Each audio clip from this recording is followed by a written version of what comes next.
You should always do the diagnosis. Don't look for the easy way out when you do car diagnosis, because sometimes the problem is very simple. Sometimes complicated, sometimes it's very simple. But if you start looking for the way out, something to cling your diagnosis on and move on, things will go very south. Just like what happened here. The owner of this car just bought this car. Bought it for a decent price because the previous owner had a very horrendous diagnosis, and they basically said, I'm not putting this kind of money into this car, let's move on. Let's get started with the video and we'll talk about that. We'll actually do the diagnosis live, we'll fix it, do a few other things to the car and get it all ready to go right after this.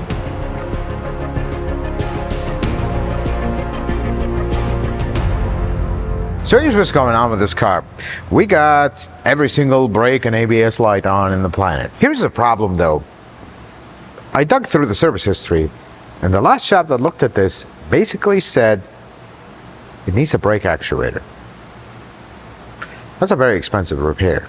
Let's pull codes and see what's going on. So let's hope GTS Plus gonna work with us today. That would be nice. It's been mostly playing nice lately. Now that they offsetted the old tech stream, we have only GTS Plus. Let's see. See, I just said it and it's not working already. Come on, you can do it. We believe in you. That's not gonna happen. Alright, let's restart it again. See, when you say nice things, that's what happens. Let's not say nice things. We finally got it to cooperate, hopefully. And maybe I shouldn't have said that. There we go. That's much better. This is with smart key. By the way, these Priuses, if you want to know smart key or not, the key fob, which is right here, if the logo is silver, this has smart key. If the logo is black, not silver, it is not smart key. Or you can just look for the button. So you have the button, smart key, no button, no smart key. That's so. Let's go to ABS. There we go. Let's look at this code. So C1253, hydro booster pump motor relay. So 99% of part cannoning mechanics will look at that. Okay, we need a relay. Do we though? Here's the thing. You get a code like that, you need to follow the diagnostic steps, because basically what this code is saying is the relay is not coming on that powers up the motor. There's actually two relays for this motor, not one. So there is a very old TSB, I want to say it's from 2005, that lists a bunch of codes and says if you have these codes, replace the ABS actuator.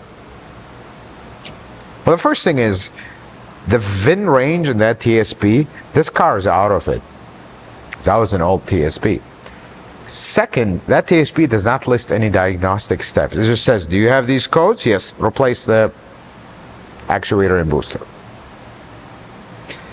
Let's start our diagnosis, because this is not a difficult system to diagnose. Basically what that code is saying, relay is not coming on. So here are some potential culprits. Could be as simple as a bad relay. This hood prop is not best shape. As long as it doesn't fall out. As long as it doesn't fall out, which now it's gonna fall out. Alright, this is a very light hood, we should be fine. It's either gonna be the relay itself, wiring going to the relay, or wiring going from the relay to the pump. If everything checks out fine, then it's something potentially inside the actuator. You don't start diagnosis by pointing out the most expensive part and saying that's what we need to start with. Even if you're part cannoning, you don't do that. We don't want to part cannon cars. That's a bad practice. So let's take a look. Do you hear that? That's your first sign something is interesting. The ABS has two relays. One of them is this one. One of them is this one in this particular car. Now this X, we're going to talk about it in a moment. Before we start diagnosing a relay, what is a relay? How does it work and what does it do? A relay is a control device. You want to turn on a high amperage, high draw component with a tiny little switch.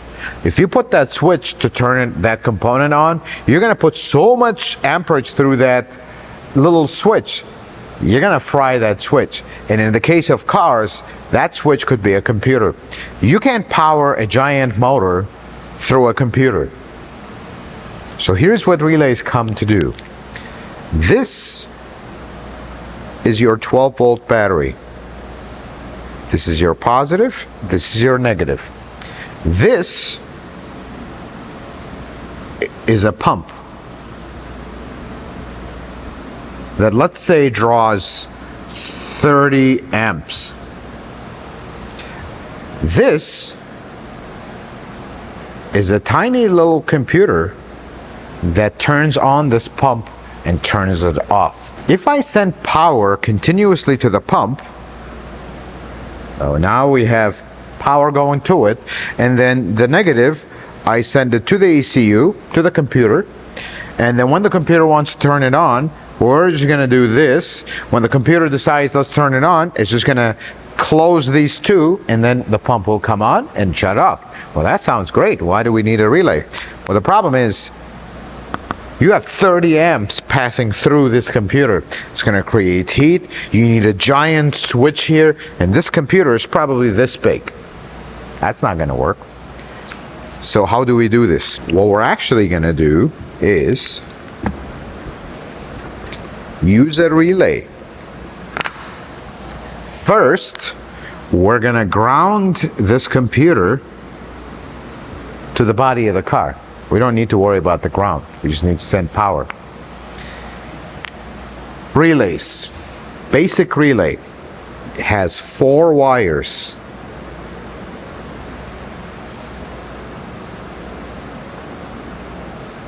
One side is called the control side, which has a little coil. The other side has a heavy-duty switch. Think of it this way. This is a little, like, metal piece. You bring it this way, these two will touch, and now we have path. All we're doing here is, when you send power and ground to this coil, it's going to create a magnetic field around it.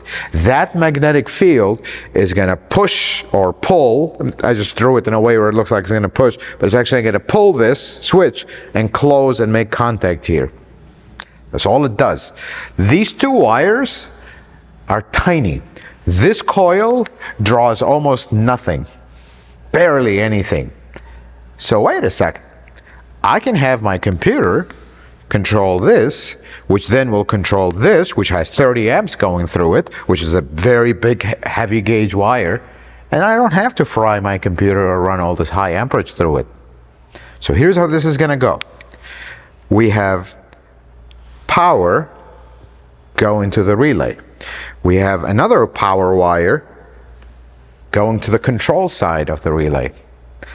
Now, this other side goes to my pump. This is the positive for my pump. The computer, which is also grounded, when it wants to turn on this high amperage pump, it's just going to send a tiny little wire to here, and it's just going to send some ground here, complete this circuit. This coil will get energized, this will get pulled or pushed, and now we have, this will close right here, and now I have my pump coming on. When it wants to shut it off, it's just going to cut ground here, and this thing will go back, and it's off. That's how a relay works. So here is some potential problems with a relay. First, the coil. Is the coil broken? That's the first problem you could have with a relay. Meaning, if I check here, it's open, nothing. This one could be shorted, where this contact got stuck here. So this relay is stuck on. No matter what you do here, this pole is stuck. So in that case, when I check here, this will be continuous. But a healthy relay, when it's off, you have nothing here. When you turn it on, however, you will have a continuous, the kind of a continuity, or 0 ohms. There's no resistance. This is just like a continuous wire. I hope that makes sense, because this is very important that we understand that. Now that we know how a relay works, let's go test our relay in this car. Let's pull our relay out, the first one. We have 2 relays to test. Here's the thing with this code. This code is not a specific one. It could be one of the relay, could be both. We're gonna find out. Let's pull the first relay out.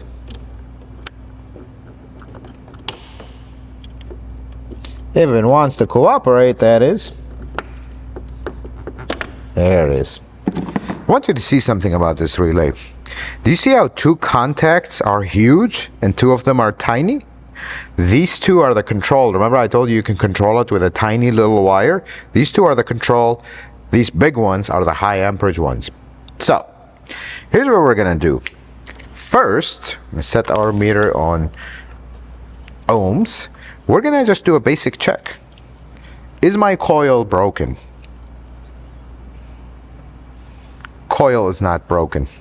It is reading a steady amperage. Of course, as a coil, it's a load. It's not going to be 0, because that would just create a short. So that's good. Now let's test our control side. Is this stuck on? Look at this. Out of limits, meaning it's open. It's basically the same as these 2 not connected. When you have something with ohm meters, if you have no continuity, basically this is open, you read out of limits of the range of the meter. If you have complete connection, you should read 0 or very close to 0 ohms. That means continuity. So, with that, let's test the control side. When I turn on this relay, what does it do? So what I'm going to do is I'm going to put my ohm meter across the pole, and then with this little power probe thing, this has ground. I'm going to supply ground to this one, and then I can send power to the other one. Listen to the relay click. Oops, sorry. You hear that? Now watch the meter. Right now it's out of limits because the relay is off. When I turn the relay on, I have continuity. This relay is working 100%. All the functions of this relay are working properly. This is not my problem. I'm going to go put this relay back. Nothing wrong with this one. Now, shall we pull the second relay? And as you can see by the X, this is where we have a few problems. Let's do the same checks. So first, we're going to check the high amp side. I have open, out of limits, not open, sorry, this means out of limits. So that's good, it's not stuck on. Let's test our coil, or the control side. This is perfect, just like the other one, about 82 ohms. Now, let's activate this relay and see what happens. So, let's listen to it. Does it click? It clicks, but watch the reading. Right now the relay is off. This is a correct reading. I'm going to turn it on. Yeah, that's not good. See that? 200, and it's there we go. 0.441 kilo ohms. That means 400 is jumping all over the place. That's not good. So what does that tell me? Let's go back briefly to our drawing board. When I turn this on, which is working, and this becomes a complete connection, I have actually a burn spot right here where this is like, it has very high resistance here. So what ends up happening is 12 volts goes through, only 2 volts came out because we have a high resistance, or I don't have a way to measure in it, but this relay is not good. This is not a good relay. Would you believe if I told you that's all this ABS system needs? Little relay. It takes longer time to look up a TSB, go look up that expensive part, sit down with your customer, tell them how their car is going to cost them thousands of dollars. It takes you longer to do that than to pull this relay and test it and fix the car and go tell your customer, we fixed it. This relay is usually around $100, something like that, original. Car is fixed. That's problem number one with this car. Let me go get the new relay. We'll install it. We'll double check that everything is good. And then we'll move on to the next problem with this car. Let's get our relay replaced.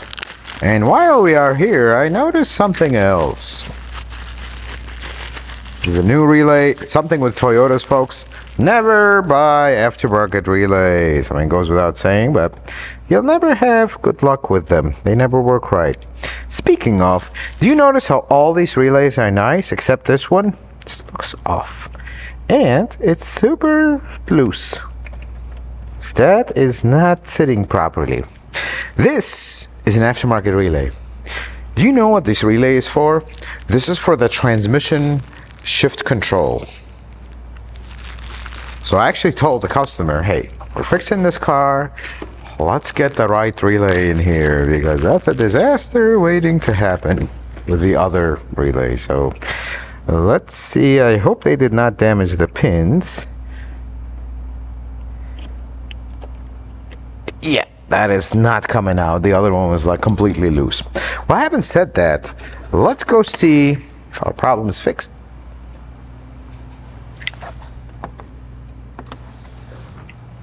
I heard the relay click already. So let's erase our code. And I have no codes. There is no codes here. Let's do something. Put this inside the car. Let's start it. See what happens. Well, I got no warning lights. Nothing on the dash. This car has 161,940 miles, which is not really a lot for these. Engine just came on. Well, I'm gonna call this one fixed. How about that, folks? All it needed was $100 relay, a little bit of time in diagnosis, and that's it. That's problem number one fixed. Problem number two, which is intermittent. Sometimes, and let's see if it's doing it right now, because I really wish it would do it right now. The blower motor doesn't work. Just nothing. You turn it on, AC comes on, but no blower motor. Let's see if it's working now. See, now it's decided to work. But this Prius is a strange one when it comes to its blower motor. Doesn't really have a blower resistor per se. This was the experimental years, folks.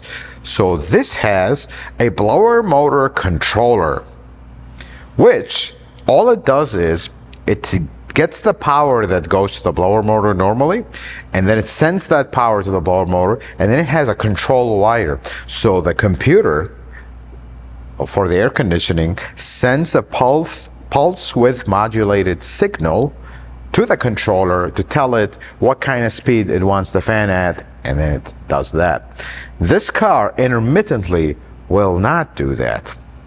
That's the interesting part. Let's go take a look at it, see if we can even access it. It's a little bit of a tight area to access. So I'm going to try to access it because it is not simple to access.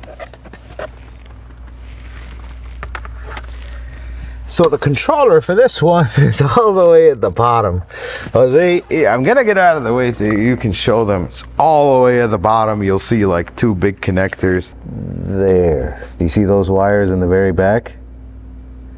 Let's go to our drawing board so we can explain this, because it's very hard to see such a bad spot. Now that we're done with the relay, let's talk about this one. This is your blower motor. This guy needs positive and negative to run. This is your magical positive and negative that comes from a relay and all kinds of other stuff. I'm not going to worry about that. How do you make this motor run slow speed, fast speed, medium, and everything in between? If you send 12 volts here and ground, let's say this is grounded at all times. If you send 12 volts here, this motor will run at full speed. If you send 10 volts, it's going to spin a little bit slower. If you send 8, slower, 6, 4, 2, 0. 0 is off. Well, how do we accomplish this? In most cars, they have a little blower resistor that does that, puts resistance in between. In this car, however, they have a little blower motor controller. All this does is these two wires go to it, and then this wire, actually in this case, even the negative goes to it. Then there's another computer, which is the AC computer, which is actually called the AC amplifier in Toyotas. That's what they call it. This sends one wire to the controller. This wire will pulse. If it's not pulsing solid, this controller will send 12 volts to the blower motor. If it starts pulsing kind of rapid, it's going to send 10 volts. If it starts pulsing slower, this is going to send 8, slower, 6, slower, 4, slower, 2. And then if it stops pulsing, it shuts off the fan. That's how this works. Very simple. So, here's how this diagnosis is going to work. My blower motor doesn't come on. Easiest thing to do, disconnect this connector from the controller, send power and ground here. If your motor comes on, well, my motor and these wires are good. Then we're going to check for power and ground here when the car is on. I have my power, I have my ground, we're good. Then we're going to check this wire, and that's what we're going to test right now for you to see it. This wire, when you put my logic probe on it, my logic probe has a function where it makes sound. When you're at full speed, it's going to be continuous sound. As we drop, it should start kind of beep, beep, on, off, and beep, on, off, slower, slower, slower. Shut it off, it stops. If all of these are happening, what do you think the problem is? The controller is out. If I have nothing here, that means there's potentially a problem with this wire. We're going to test this wire here and here. If it's good, then there's something with the ECU. Then that becomes a whole different thing. If I put power here and the motor doesn't come on, I'm going to test my wires. If they're good, motor is bad. The end. If I have no power or no ground here, then I'm going to go back to the relay and everything else. In this car, these are good. These are good. Let's go test this one. This is going to be a little interesting to see how the computer actually does that. If I am able to actually get in there, my back is working today. We're not going to push it because that's a pretty bad spot for it.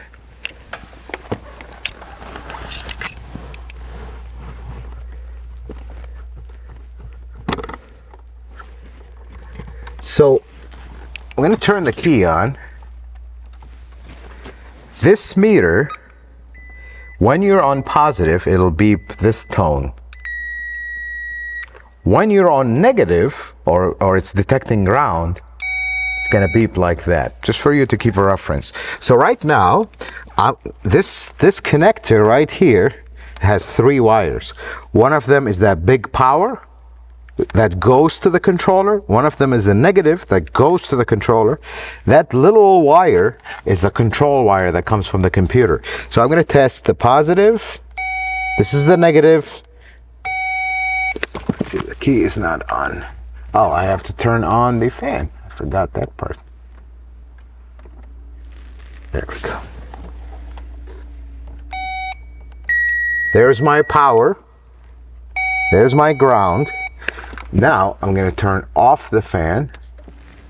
We're going to go on the control wire. Control wire right now has nothing. I'm going to put the fan on high. See how fast that is beep? Oh, here we go. Here's a continuous beep. Now I'm going to put it on medium. See how it's beeping? I'm going to put it on low. See how it's beeping very slow? It's getting the right signal. Now, I'm gonna, just to show you the whole diagnosis on this thing, I disconnected the wire on the controller that goes to the blower motor, and I am going to power it on. Just need a couple pins, and we'll do this. So now, I'm connected to the wires that go from the controller to the blower motor. The fan just came on, hear it. So everything is working but the controller. It's intermittent, but I want to show you something else which is pretty cool. Now that it's working,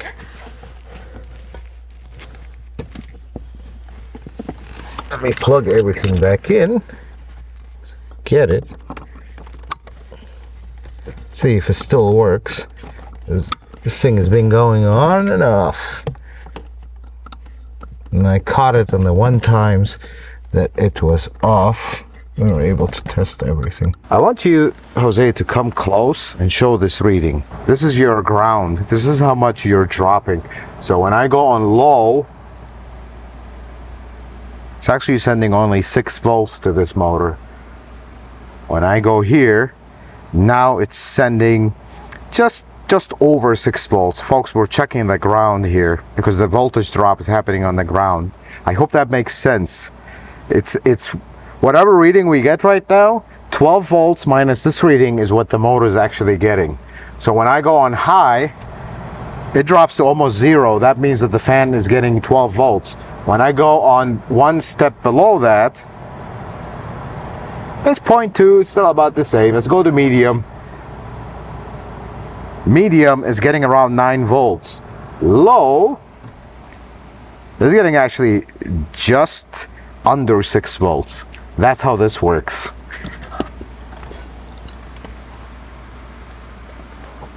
Now I wish we were able to see this one in action when it was actually off. This is the problem with intermittent problems. You can't just throw parts. If the problem is not happening, and this happens all the time, you have a problem with your car, you take it to the shop, it stops doing it. Isn't that lovely? Happens every time, folks. It's just how the world works. Same thing with a doctor. You get sick, you're really bad. As soon as you go to the doctor, you feel fine. And he looks at you like you're crazy. It's not happened to all of us. Same thing with cars. But the way I approach it is different. Car owners really dislike when a mechanic tells them, there's nothing wrong with your car, what are you talking about? Or, show me. And then it doesn't happen. They start like, oh my God, I'm not going crazy. This car was doing this. And I believe them. Because it's their car. Nobody's going to go to a mechanic and tell them, my car is broken, even though it's not, just to spend money. Nobody wants that. But usually in this case, we either tell them, look, let's establish a pattern of failure. Is this happening after you've driven the car for a long time, after it's sat for a long time? What are the conditions that are making this problem appear so I can replicate these problems and can get the thing to happen so we can diagnose it. In this particular case of this car, it's actually long time driving, or it's been driving for a while. So when they first dropped this car off, this car has been dropped off, we're waiting for parts. When they first dropped it off, they've just been driving and it actually had a chance. I checked it and everything was doing, the wires were doing exactly what they're supposed to do, except there's no fan. Now, when you have no fan come on, you want to make sure that you're actually, everything is responding. So I went to the AC compressor is on, refrigerant's getting cold, evaporator's cold, there's no fan. Little diagnosis goes a long way. Now, I'm confident this is going to fix the problem. And here's what we're going to do, because something I know about these Priuses, that controller gets rusty. That's why it starts to not work. So let me pull it out of the car. You're not going to be able to see it because it's buried all the way at the bottom. Let me pull it out of the car and we'll take a look at it and compare it to the new one as we replace it. So here's the blower motor controller. It has a heat sink. It's actually a very overcomplicated thing that does nothing special. Here's the inside of it. I just took the screw to see. I'm not seeing anything obviously wrong. I don't have, although the only thing I see is, now some electronic guys may chime in. This looks like it. I mean, I'm just going to destroy it in the sake of seeing if we see something obvious. Now, I don't know if this is some kind of glue or is this something that came out of this. Looks like a capacitor to me. I may be wrong. Not my department, but this is what the controller is. Let me just tell you what this thing is. This thing is just an overcomplication. The only thing I see is, which I'm going to verify, this looks like it has something underneath it. Like this black stuff. Is that normal? And then there's this liquid. This liquid may be normal. But here's one way to find out. We got a new one. Let me get the new one. Won't hurt if we just take the cover and take a quick look. See if that's normal or not. Here's a new one. I'm just gonna take the cover off just for education's sake. Not gonna hurt nobody. Just to see if the appearance of the other one is normal or not. And survey says, no, it looks about right. This one also has that, it almost looks like glue. And then it has the Chinese stuff. It has that black. Actually, yeah, it does have the same thing. Well, it's really hard to tell what actually caused it to fail or why is it failing intermittently, but I'm thinking there's enough circuit board here that maybe with heat something is opening up and not working, not sending the power through.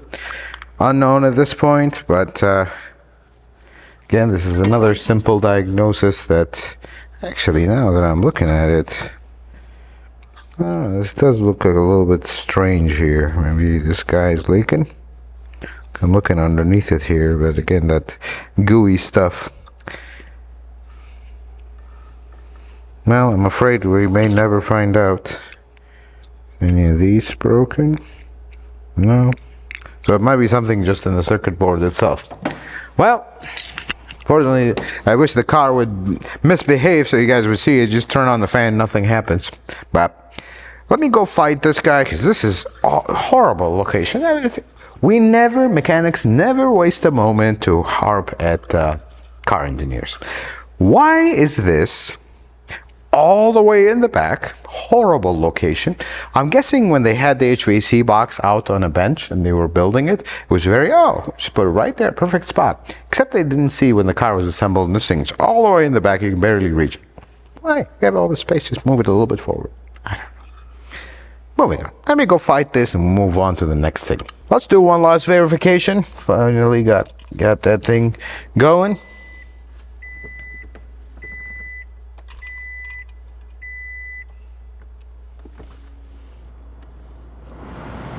It works.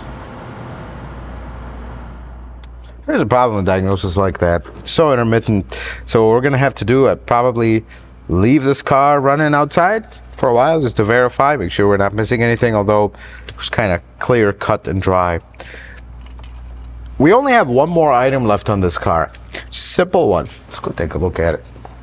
So this one, I told the owner actually, this is something you could potentially hold off on. It's not a bad repair. He wanted everything done because the news were good. We only need the relay for the ABS, not the whole thing. Water pump has a very small leak. I mean, small. Let's take a look. If you look right in this area, I'm gonna try to light it up right here. See that big blob of coolant? Hope you can see it. Maybe you'll be able to see it once we remove the pulley. Very small leak, not a big leak. Told the owner we can probably, right there you can see it, I think. Right here is the blob of coolant. Maybe you can see it, maybe not. Screen on the camera is too small to see it, but I told him we can do these repairs, drive it for some time, wait for the water pump to get worse, then we'll take care of it.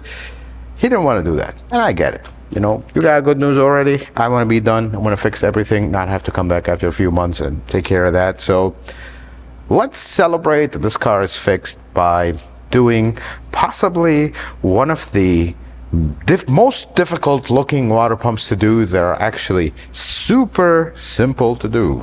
They're not difficult. There's a few landmines with this Prius that you need to be aware of when you do a water pump or anything with a cooling system. So let's dive into it and we'll get it done. Wrap up this video. Let's take this panel off. We don't really need it for the water pump, but we need it to bleed it.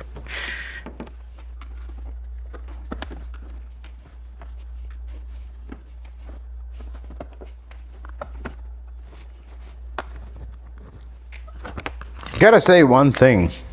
It's been a minute since I work on these and do a water pump. There was a time in the dealership when these were newer. Every week you're doing 2 of these. Been a minute. I haven't seen them as much anymore. Actually, we just did a hybrid battery on one today. Gotta remove the drive belt from the top. And initially when you look at this, like, this looks very tight and busy. That's because you don't know the secret to these. So first, we're actually not going to remove the water pump from here. I'm just getting this out of the way because all we're doing right now is removing the belt. There's this 14 right here.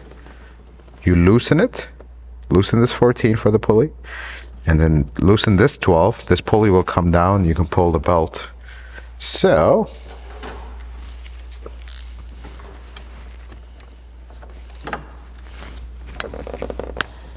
you're gonna DIY a water pump, this is it. Honestly, super easy. Bleeding though, that's a different story. You gotta pay attention to a few things. This car, usually, these Priuses,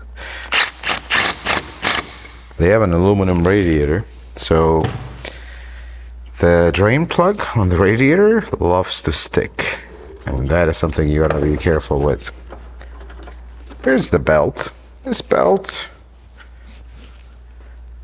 not terrible. Actually, it doesn't look terrible. I'm still gonna replace it. We're here. Yeah, never mind. Changed my mind. I don't know what's going on here. Is this even an original belt? Anyways, so this is where, if you start getting at this water pump from here, look how tight that space is. You can barely get to it. You're gonna remove that pulley, and you're gonna be fighting, and you can't even reach it. Watch this.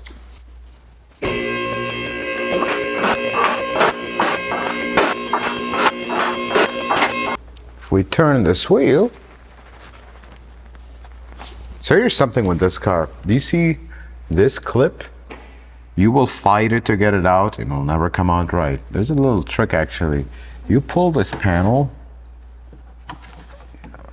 Let's see if it doesn't break on us. It doesn't. This one is pretty brittle. See, this is when I remember these cars were much newer. So we're gonna have to fight it. Usually, if this panel is not so brittle, you can actually pass it over that clip and then use a bolt to secure it, because that's what they should have done from the beginning. But this particular one is gonna give us a fight. Let's see if I can pull this clip in one piece. There we go.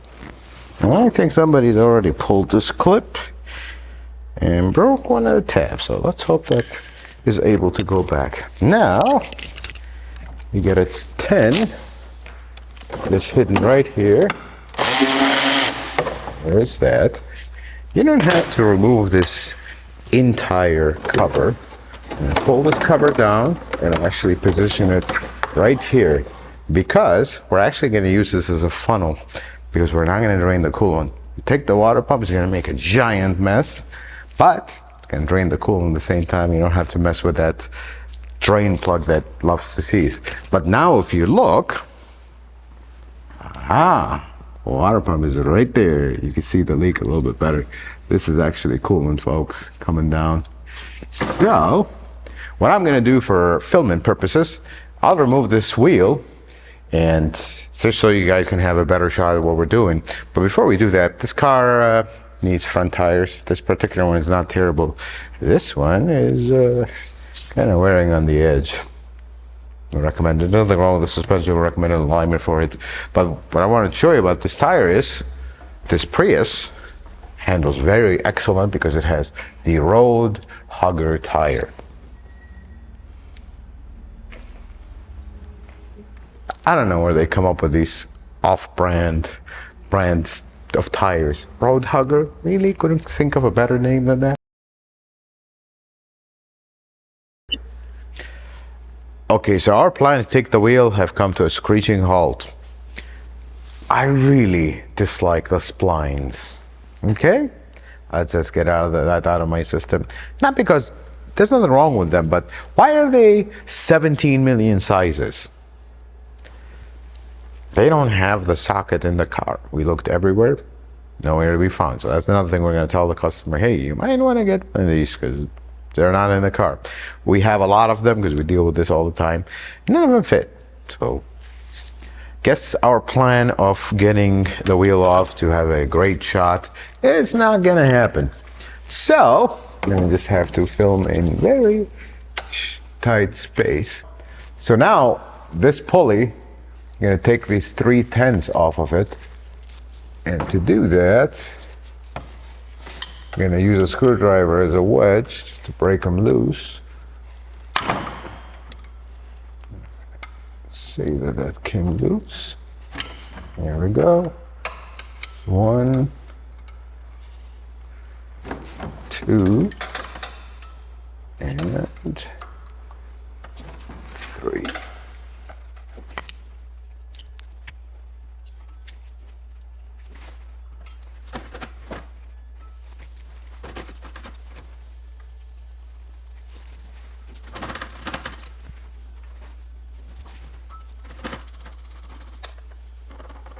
There we go. There's the pulley. There's one pulley. Just have a little bit of coolant on it. Clean it up. So now that we got to this point, there is one bolt all the way at the top, 10 millimeter, of course. I'm gonna loosen it by hand. See all the coolant underneath it. Now there's this level.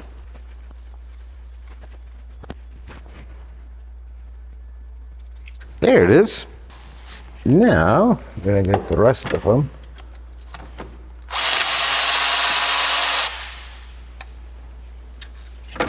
Another long one, bottom one. I think it's the fourth one. Wait a minute.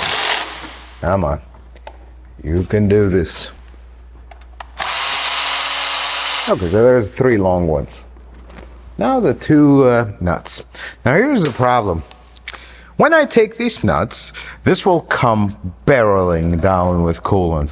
So I'm going to get my drain ready here. It's still going to make a giant mess. That's the only downside of doing it this way, but better than breaking the radiator. This, well, I'll actually use this as a funnel because the coolant will come down here and come down to the drain. So we're going to have the camera stand back a little bit because we're going to try to do it in a controlled fashion. So it's already starting to leak, and this is where you gotta be real careful so you wouldn't get coolant in your eye. Now this is the moment where I have to say it. That's pretty much.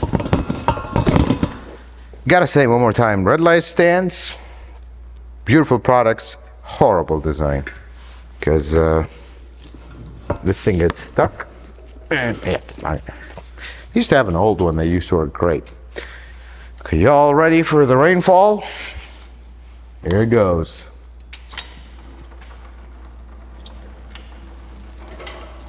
This one's actually playing nice. Usually it's a much worse rainfall than this. Here, basically it's gonna wait for the coolant to drain. Maybe I just become impatient and do this. There it is. This is the best way to do this. You know it makes a mess. You can clean the mess, no problem. But you break that drain on the radiator, now you're doing a radiator. And let me tell you one thing, the radiator on this is 100 times more complicated than spending some time cleaning some coolant, which you will always make this mess even if you drain the radiator. That's it. Here's your water pump. Very cutesy little water pump. But if you do it from the top, you're gonna be here for a while because you don't have space. Absolutely no space. This is the best way to do a water pump on a second-gen Toyota Prius. Now, if you're doing it on the ground, careful, don't get coolant in your eye, but very doable. Just put the front and jack stands, take the wheel off. Hopefully you have the spline key, not like this one. And we're good. So I want to show you here, now that the coolant's done, you can come back. Just be careful as we spilled some coolant on the ground. The water pump is right there, kind of, that's the opening for it. We're gonna clean it up really well. Make sure you don't leave anything. In my case, I'm gonna take a razor blade, go over the edges, make sure any loose stuff gets removed.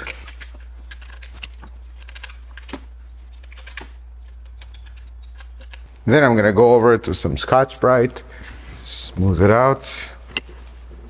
The reason you want to do this is this gasket is a metal gasket. So believe it or not, it's a multi-layer steel. It's pretty interesting that they do that. I don't think it's multi-layer, I think it's a single layer, but it does have a black coating on it that seals, and when you pull it off, some of that black coating stays and you have to clean it, otherwise you're gonna have a giant leak immediately. Give it a quick clean, get any loose debris out. I'm gonna put this towel in here just to dry up the coolant so we wouldn't get coolant on the gasket. If you get a few drops, it's not the end of the world, but at least try your best. Here's a new water pump. Let's take a look. Here's that metal gasket. And the water pump. Always use the original water pump if you don't want to be doing this very often. Here it is. Original water pump. So, gonna get our gasket ready. Is this a multi-layer? It's a single layer, but it is steel. So wherever you see steel gasket with this black coating, it's actually the same stuff they use for head gaskets. You want to really clean the surface because this black coating will stick to it. Then when you put this, it'll create a channel and it'll leak. So you want to clean it really well, smooth out the surface, and then you're good to go. So now, see, yeah, we don't have any more coolant. Everything's clean. And install this gasket. Hopefully it goes on like now. Just gotta find how it goes. I can't see, or yeah, this is good. Okay, so it was good to begin with. I just can't see anymore. Now we install the water pump. Give you the studs. You can line it up with the studs. Install it. Now you can let it go, and now we get our bolts and nuts back on, and we're done.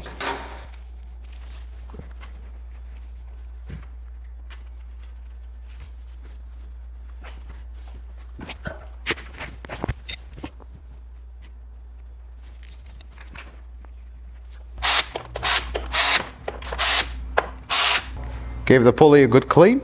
That's much better. Let's install that. Line it up. Once you start one bolt, the rest will line up.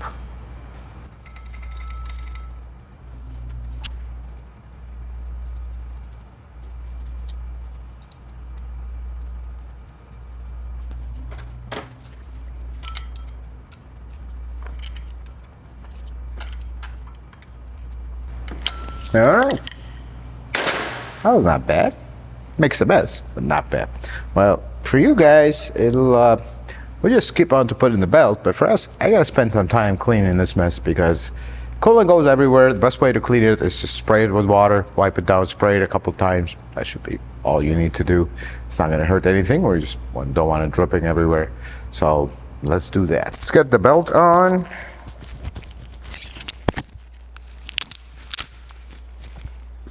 Folks, with Toyota belts, I'm just going to tell you one thing. I feel like I say this all the time. Some of you don't agree, and that's okay. Everybody has their opinion.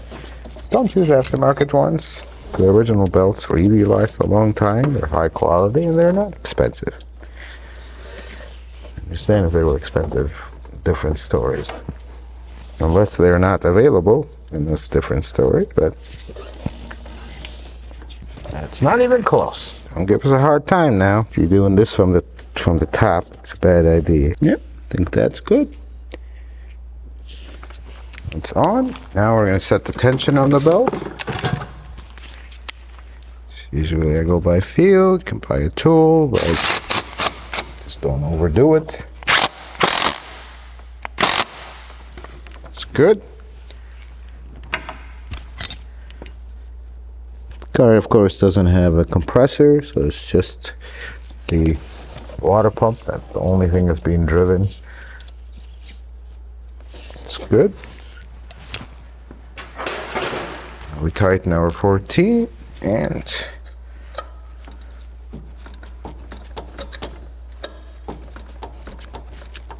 something you gotta be careful when you tighten this 14.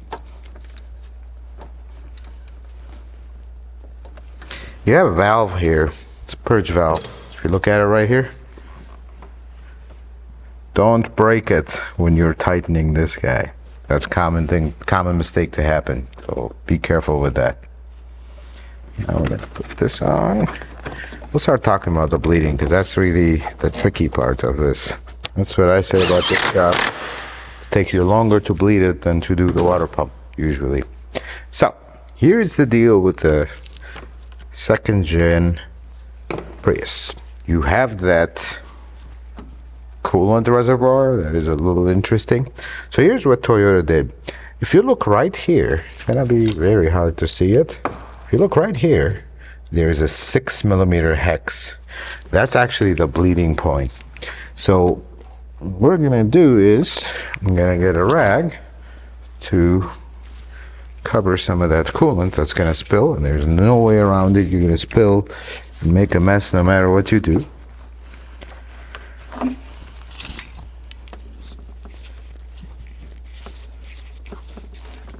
So this is a 6mm hex. So I get it on. There we go. You're gonna loosen it.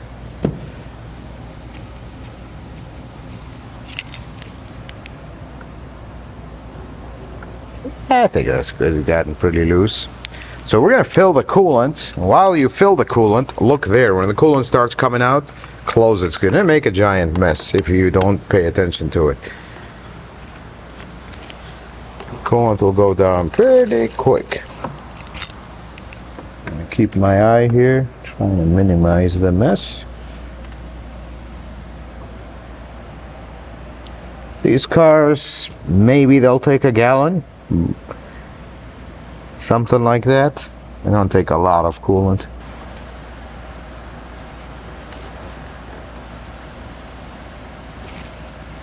Yeah, there it goes.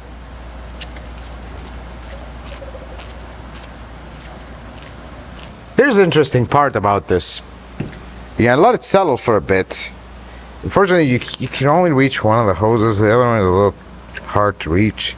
You're gonna open it again. Sometimes you'll get an air bubble that works its way up. So let's try that again. See, we should get a steady stream. If we don't, I'm gonna close it. Yeah, there it goes. There was another air bubble. So here's what you're gonna do. You need to put this car in maintenance mode, and basically car in park, you're shut off, turn the key on, push the gas pedal all the way to the floor, brake, put it in neutral, gas pedal all the way to the floor, brake, put it in park, gas pedal all the way to the floor twice, push the brake, start the car. It's in maintenance mode. The engine will run all the time. You're gonna keep this here, rev the engine up. You just push the gas pedal. You might have to push it almost all the way down for it to rev up. You're gonna open this. One bubble will come out, steady stream, close it, wait for a little bit, open it, close it, open it, close it. Make sure your AC is off. You're gonna continue to do this until the fans come on. At some point, you're gonna open this and you'll get a steady stream, no air bubbles. That's it, it's done. That's the dance. That is a little bit off standard, but otherwise, this car is pretty much done. And this car is all fixed and ready to go. Folks, never skip the diagnosis. This is so important, vital. Because as you saw, we went from needing a multi-$1,000 repair to a little relay. I mean, if you part Canon in this car, you would have fixed it. That's as much as I'll tell you. And because of a simple TSB that's a very old one, we got into this predicament. Good for the current owner. I feel bad for the previous owner because they could have kept this car. It's actually a very decent car. There's nothing wrong with it. Few things. Body is not in great shape, things and whatnot, but hey, it's a good daily driver. These are good cars. Simple as that. Folks, I hope this video was helpful and informative. I hope you learned something new. If you like it, consider giving it a thumbs up. If you're not a subscriber, consider subscribing to the channel. Check out some other videos. And until the next video, folks, may the Lord bless you and keep you, and you have yourself a wonderful day.